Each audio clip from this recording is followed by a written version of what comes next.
Welcome back, still watching the Ben Breakfast Show. And like we always do, we have another wonderful guest in the studio. Before we went on a break, Chinedi and I were talking about this immigration issue, about how they're deporting Nigerians and Ghanaians. And Chinedi told you they do it at night. Well, yeah, of course. I mean, we've been reading that the development has been happening at night. Well, we've got no power or powers or authority over what the local authority decides to do. But then people have been protesting against that. So yes, and we have the best person in the studio to just answer all those questions for you. We have an immigration expert here, Yomi Yusuf. Welcome. Thank you for coming to the Ben Breakfast Show. Thank you for having me back again. You look really nice. Presidential suits. Thank you. So Yomi, this issue of I know we have a lot of things to talk about regarding immigration, but let's talk about this trending issue of deportation of Nigerians and Ghanaians. And why are they doing it at night? Like, seriously, if it's really legal, why can't they just do it in the morning or afternoon? Well, first of all, I want to say that it's not just limited to Nigerians and Ghanaians. It covers everybody in the UK who does not have a visa to be in the UK. So the Home Office obviously has a duty and the primary responsibility to ensure that anybody who does not have permission to be in the UK will be removed. Now, ever since Brexit and the run-up to Brexit, we've seen a change in tactics in the way in which the Home Office operates. So in the past, if your visa expired or you did not have permission to be in the UK, they would simply send you a letter and ask you to leave the UK voluntarily. But I think Brexit has given them a lot more ammunition. So what they do these days is they'll go to your house and evict you and take you on the plane and you're removed. In the past, also, they could give you an option to leave the UK voluntarily, but if you cannot leave the UK and then the Home Office has to remove you or deport you, then the overall effect of that is that you'll be unable to come back to the UK for a period of 10 years. So I think it's Brexit that has caused this, if you ask me. I think, we've seen a change of tactics since then. Brexit has caused them to be deporting in large numbers, and right now it's like they're not even, they're not as nice as they used to be. I think if you take into consideration that an overwhelming majority of the population voted in support of leave. Yeah. Voted in support of leave. And one of the concerns of the majority of the public was that immigration, they wanted to take control of their borders. And so with the outcome of Brexit being that majority of people want to leave the European Union, therefore the Home Office wants to be seen as being efficient in what they do. What they're doing, right. And also, I'm not sure if you've heard about that incident that happened about the killing of an asylum seeker. In Croydon, was it? In Croydon, yes, you're very right. It's unfortunate, isn't it? Yes, and obviously he's from Iran. So, and teenagers came to meet him. Where are you from? I'm from Iran, and they just started attacking him. So now, Brexit, the way we're looking at Brexit is really going to be fire. Like, after there's more deportation, there's more discrimination coming, as we can foresee from what is going on. I wouldn't say the discrimination is coming from the Home Office. Oh yeah, it's not coming from the Home Office. I wouldn't say it's coming from the Home Office. I think the incident at the last incident at Croydon was an isolated incident. I think it was just a case of the asylum seeker being at the wrong place at the wrong time. Because from what I understand, a group of people were coming out of a pub, and he just happened to be standing there at the bus stop, and they asked him a couple of questions. The people who attacked him appeared to be intoxicated, and something happened, and they started beating him up. I don't think that they planned it. I don't think that would have been it. It was just a case of someone being at the wrong place at the wrong time. I mean, talking of that same story, like when I was reading the stories, like most pubs or clubs will have CCTV cameras within, but then that pub has cameras that stretches up to the road, so it helped the police. Do you think the police are doing enough as well in terms of patrolling? I think the police would like to be seen as doing the best they can as well. And I've seen in recent times, I think it was an article in the papers yesterday where they had CCTV footage of some of the people who they felt participated in the fight. So I think they're trying their best to zero in. And also they're trying to send a strong message out that people will not condone this sort of activities, and that asylum seekers are also welcome as well, because they don't want to be seen as supporting those sort of isolated incidents, if you understand what I mean. Right, let's get to Brexit, before we talk about the business tier visa. You spoke about the Home Office now that there's Brexit. They've got a bit of more powers. Do you think the government is using the right formation, the right tactics in terms of now that they have about to trigger this thing they call Article 50. Yeah. Yeah. Do you think they're using it in the right format in terms of how they're dealing with immigration after Brexit? Do you think Britain is using the right format to deal with immigration after Brexit? I think, in my opinion, I think, again, if you take into consideration that an overwhelming majority of the population voted to leave the European Union, and a lot of their concerns were that they wanted to regain control of their borders. Borders means immigration, which means they have concerns about people coming in, people staying in the UK, what they are doing. So the Home Office wants to be seen as being responsive to the complaints or the yearnings of the population. That's exactly what it means. They want to be seen as responding to the complaints, not complaints as such, but they want to be seen as responding to what the people are saying. We need to take control of our borders. We need to know who's coming in, who's staying here, what they're doing here, what they're coming for. And I think that's why the Home Office seems to have become a bit more aggressive in their tactics. Yeah, but what about people that probably came here 24 years ago and they've not regularized their stay? Would you say those people, I mean, those people should be deported back? If they've broken the law, yes, they should be deported back, of course. But if they're just somebody walking on the street and is stopped and you find himself, talking to the authorities, do you think those people should be given some discretion? Well, the thing is, there are rules and regulations that govern people coming into the UK. As you probably know, if you want to come to the UK, you're supposed to apply for a visa. The visa gives you permission to stay here for a certain period of time. If your visa expires, you're ordinarily expected to extend or leave the UK. So if someone who's been here for 24 years illegally has not done something in that time, then obviously the Home Office has a right to accost that person and ask them what they're doing. And if they haven't done anything about it, then the Home Office has a duty to ensure that they leave the UK. So 24 years or longer, the rules and regulations, although there's a 20-year rule for overstayers that was introduced in July 2012. Okay, following your last appearance on the show, and after that, we had a lot of phone calls, emails from people, and they want to know more about the Tier 1 Entrepreneur Visa. Yes, the business visa. So, yeah, the business visa. So, do you want to, shed more light into it for our viewers? Okay, thank you very much. So, like I said last time, the business visa was introduced by the government to sort of encourage foreign investors wanting to invest in the UK. Yeah. And the general idea was that they were saying, well, if you have a business idea, come and invest in the UK. If you have a capital of £200,000, bring it to the UK, invest in the economy, create jobs, employment, and just stimulate growth within the economy. The idea being that if you do business in the UK, the economy grows, and at the end of a 5-year period, you'll be able to apply for permanent residence, and also it covers you and your family. In my opinion, it's one of the most flexible options available right now because it's one of the most expensive too. I mean, it's expensive. I mean, you've got the Naira, right? Exactly. Naira. I'm earning in the Kwacha in Zambia or the Zimbabwean dollar. In Ghana. Yeah, in Ghana. Do you think they could reduce that maybe a little bit and, in the long term, I mean, what's your pay? It's unlikely that they will reduce it. Because the £200,000 option is actually the cheapest option. There's a 2 million option, there's a 5 million, there's a 7 million, there's a 10 million pound. They're called investors. Yeah. This is called the entrepreneur. So it is unlikely that they will reduce it. In fact, I think there have been reviews in the past about asking them to increase the capital as well. So rather than go down, I think it may go up. Yeah, I was going to come as well to, yes, there's somebody in Africa. The people in Africa are also millionaires. We've got the Dangotes of this world. So somebody who's a millionaire in Nigeria or any other country in Africa or any other country in the world, he's got so much money, but he hasn't got a clue in what to invest. What would you advise them? Luckily for us, we try to remain independent in terms of what sort of businesses they want to invest in.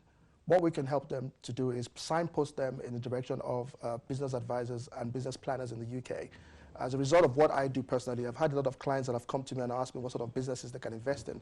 And luckily for me, I've sort of managed to acquire a reservoir of businesses in the UK seeking investment. A lot of businesses in the UK, small and medium-sized businesses and big businesses looking for foreign investment or capital, but who do not want to go to the banks, welcome these sort of people to the UK. So there are lots of businesses in the UK. Do you have, you don't want to mention those businesses, right? No, for confidentiality. Okay, no problem. I understand. But obviously, so what are the requirements for this? Because after I have my £200,000 now.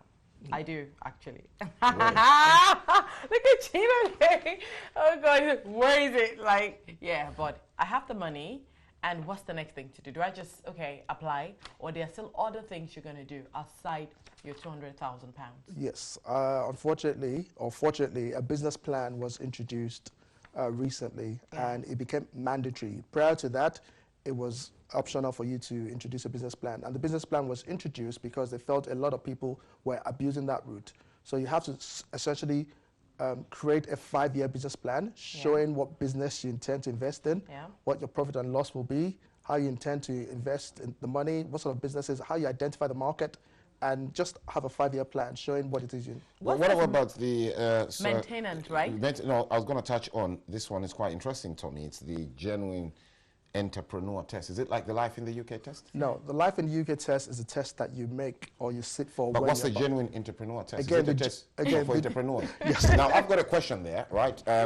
There's a businessman. I knew of a businessman in Zambia who was so wealthy, but he was not academically smart, okay? So he was having a meal, and I was very in love with this girl, and he made a mistake. Instead of saying, "Darling, can you pass me a salt?" he said, "Pass me a salt." Okay? So this is somebody like that who's not knowledgeable with but reading, he has his 200,000, but he's got his 200,000, so he can't pass that exam, but he will come and invest. You know, he can probably put in more than 200,000 pounds. Exactly, maybe the 10 million What would you advise such a person? The thing is, the genuine entrepreneur test is not actually an exam. It's just a sort of conversation, if you like, with the embassy, at the embassy, regarding the business you're looking So it's not written, it's not a written test? Well, essentially they'll be If asked... that person can't write, come on, let's be realistic. That person can't write, okay? They can only talk, and their English is also broken.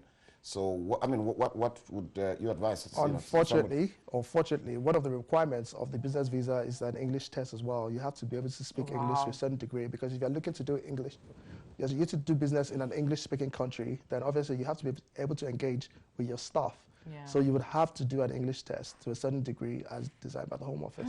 It's just complicated because... No, interesting. Or it's not, okay, it's tedious because I have my money, but there's still a lot of protocols I have to follow. Do you think these protocols are a way of just not making people, you know, a way of making them shy away from it? Because sometimes they bring things and they're like, you do this, but other things will come into it that will just make you think, can I actually do this? I have the money, I can't speak English. What do I do? Do I have to go and learn the language because I want to invest in the UK? In fairness to the Home Office, I think the reason why these measures were introduced is to be able to separate the serious-minded businessman from people who want to take advantage of the rules. Like I said to you, when it was introduced, a lot of students, for instance, were taking advantage of these business visa rules. Yes, because, for instance, as a student, if you studied in the UK for a period of 10 years, you can apply for permanent residence. So we had lots of students who had... Where would they get it to, a student getting 200,000, obviously funded by their parents? Yes, the rules also apply for third-party funding. Okay. So you can ask your uncle or auntie to write a letter on your behalf stating they wish to support you. And in the same vein, you can also split the capital in two as well. So if you had only £100,000, you could partner up with somebody else. Oh. But that wasn't the main reason why students were doing it. The students needed to clock up to a period of 10 years in the UK. So what they would do would be apply for the business visa, which gives them 3 years initially, and then they would add that 3 years to the 7 years on the student visa, which gives them 10 years. Then they can apply for permanent residence. They do not invest the money. And when the Home Office started to see an increase in the abuse, then they introduced these measures. Oh my God. Yes. Okay, and now I can see some other things that says genuine entrepreneur test, interview, like we said. What's this NHS charge thing? Again, the NHS charge was introduced to fund the NHS. Now, the Home Office have said that they are seeing an increasing number of people who come into the UK on visitors visa and who go to use the NHS. And they're saying that it was overburdening the NHS. So they've decided anybody who's applying for an extension in the UK or applying for a visa beyond 6 months has to contribute towards the NHS charge. So that's the period they're going to be in running their businesses, or there's a cap? Well, there'll be a tax. There'll be a business tax, right? Tax. Well, like they're going to pay tax. If you're an entrepreneur, you pay tax on your business. Oh yeah, you pay tax, income tax on the profit. Exactly. So why are they now paying for NHS? To be honest, I think the NHS charge was actually a good introduction because we've had a lot of, yes, the reason why I'm saying that is because we've seen a lot of refusal letters in the past in which the Home Office have complained about people using the NHS. But they can't use that excuse anymore right now because the NHS is being funded by people applying for visas as well and trying to generate a lot of money for the NHS. So I think they're being genuine there. You know, I think people have actually abused, trying to abuse it. So how long does this business visa take? In total? Yeah. The duration is 5 years in total in three stages. The first stage is 3 years. Yeah. So first of all, you make the application. Well, the first stage is you get your capital. Yeah. Now, the capital can be either one person, £200,000, or two people, £100,000 each. if you do not have the money, you can rely on third-party funding. So you can ask one of what is third-party funding? So third-party funding is you can ask a third party to loan you the money. So a relative or maybe a bank or something from your country of origin, and they can loan you the money, which you can use for your investment. And as long as you have that money, you have the letter from the bank, you have the funds in the account, then you make the application. Once the application has been granted, you get a 3-year visa. And within that 3 years, you're expected to set up your business, engage in the business, run the business, employ people. And at the end of 3 years, they want to see what it is you've done with the money. And then if you meet all the requirements, then you qualify for another 2 years. And at the end of a total of 5 years, you can apply for permanent residence. What about if you're making losses? Is your visa renewable? You know, I mean, I'm talking of, you know, like I like, you know, I used to like nightclubs, and, you know, there's me set up, I spent, was it £200,000 cap? So I've invested £200,000 in a nightclub, and every night there's nobody there apart from, I've only got 40 people, and that's including the bar staff and the you know, the bouncers and myself. So I'm making a loss, but I've put in 200,000. When it comes to renewal, if I say I'm still ready to invest, do I have a problem? As long as there are genuine losses, then the Home Office will take that into consideration. Anybody who's done business or businesses will tell you that there's no guarantee with businesses. Yeah. You can go one way or the other. But as long as they can see from your books and your accounts and your balances that there are genuine losses, then that should not be counted against you. It would not count against you.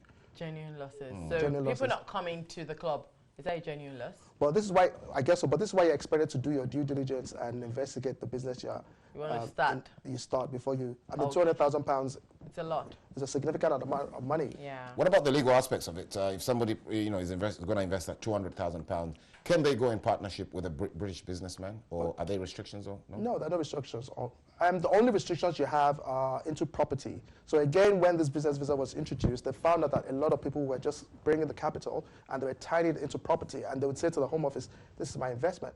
But the Home Office then said, "No, this is not an active. We want an active Who are investment." those doing that, please? Lots of people From what from different parts. We tend to generally generalize or isolate. Okay. In my experience, I mean, this business visa is open to everybody from different. So the parts of business world. visa can, you know, one bring their wife to live here. Yes. With them, children to go to Yes, school. yes, wife, children. It covers your whole family. And the main applicant, the good thing about this business visa is the Is there a main, cap on family? Because sometimes, you know, in the continent, somebody can have 25 kids. Is there a cap on? Is there a cap on the There kids? should be, as long as definitely. you have the maintenance to cover your Really? children. Okay. Well, as long as they're part of your existing family and they haven't formed an. So you can bring 20 children. 25. Well, 25 if they're children. your wife and if they're your wife and children, Yeah. and you can show evidence that this is your legally married wife and these are your children, biological and adopted, then Will I they don't. do DNA test? Well, if they had reason to do that, then They will, if they had okay. reason to suspect that. Okay. But it's a very, But very what are the benefits? I mean, people would like to know. Are there a lot of benefits more than features in this? You know, when you get the tier business visa. I think one of the most significant benefits of this visa is that at the end of 5 years or 6 years, you get a British passport.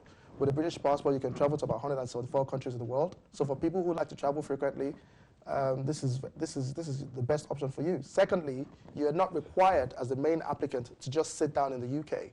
You're only required to be here for a minimum of 6 months per annum. So you can spread it however you want. 2 weeks in January, 2 weeks in February, 2 weeks in March. You can pop in and pop out as you wish.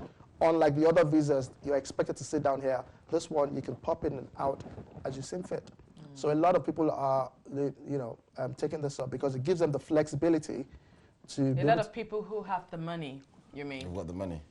A lot of people who have the money. Okay, yes, I need to clarify that. But I'm Yeah. sure you've dealt with cases, you know, Yeah. or tier business. What success stories do you have to tell the viewers so far? Like somebody who's gone that direction, and today they're not just laughing all the way to their bank; they're laughing all the way to their pension, maybe.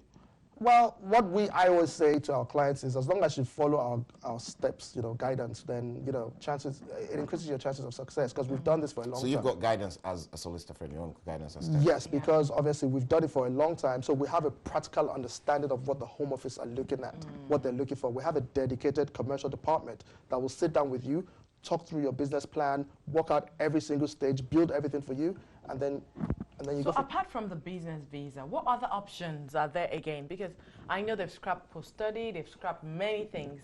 What other options are there for immigrants apart from the business visa to stay in the UK or to come to the UK? Well, there's a student visa if you wanted to come and study But in that the one, UK. obviously, you can't work more than 20 hours. 20 hours, yeah. Yeah, they've limited working time to 20 hours during the week. Yeah. During term time, sorry. But during the holidays, you can work full time. Yeah. But you can only apply for permanent residence after a period of 10 years. Which you can't, because once you finish your course, I think you have to go back, right? Yes, and also they put a cap on the length of study in the UK. So, I mean, it's unlikely, except you're studying. And what's the cap? 5 years postgraduate, yeah. Oh, yeah, postgraduate's 5 years. Yeah, Yes. that's okay. How about the PhD? Well, the PhD is about 18 months, isn't it? You can't apply for permanent residence after studying in the UK for 18 months. You have to be here on a Tier 4 visa for a period of 10 years. So they're plugging into all this. So if you start your uni, for example, that's like 4 years. 4 years, yep. Then you decide to do your master's, that's like 5 years. That's off. Then decide to do your PhD, that's like That 7, 8 takes years. 7 years. You still need about 3 years, More which is years. what a lot of students were doing when they wanted to Oh. apply for the permanent Yeah. residence. So they would switch to the business visa, which gives them another 3 years, excuse me. Yeah. And then at the end of 10 years, they would apply for. Yeah. Okay, then there's this thing about this deportation thing.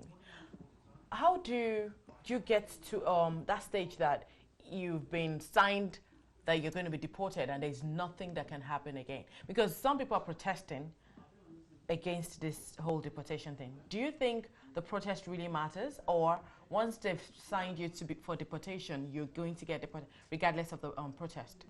Once they decide for deportation, except there are insurmountable obstacles that will prevent them from Like? removing you. Like if your country is literally at war, that is, in my opinion, I'm experienced, that would be the only scenario where they would not deport you. Okay. Generally speaking, if you do not have permission to be in the UK, the Home Office would expect you to leave the UK voluntarily at your own expense. You know, it's Okay. cheaper for them.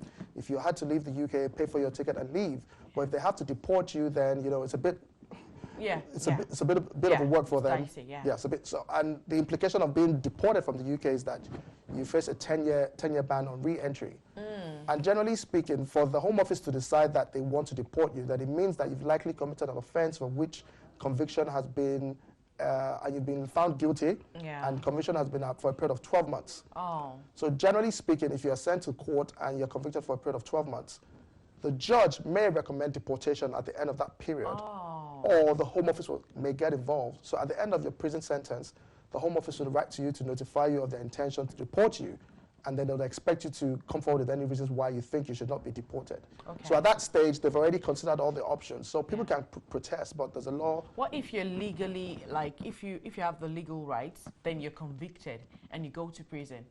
Are you still prone to deportation? Yes, depending on the length and duration of the sentence. Because some same. sentences are, the length of the gravity or the duration of sentence reflects the gravity of the offense. Yes. And in the eyes of the Home Office, they feel that your presence in the UK is no longer It's a threat. conducive. Yeah. All right, well, to just sum it up, I was just going to say to the viewers that there's so many lawyers out there. When me and Tommy are out and about, we mean everyone wants to be a lawyer and give you advice. So you need to contact Yomi to get the accurate information. Truth and accuracy is important when it comes not just to immigration, but the legal aspects of life Very and society. important, So yeah. again, feel free to give out your details for those who would like to contact I you. believe the details are on the screen, are they? Okay. Okay, Yeah, they're on the okay, screen. so Okay. the details are showing on the screen. Yomi, it's always good for you to come here and also give us that legal lecture, because, you know, we learn It's a lot important because I every meet a time. lot of everybody. Yeah. The barber man is a lawyer.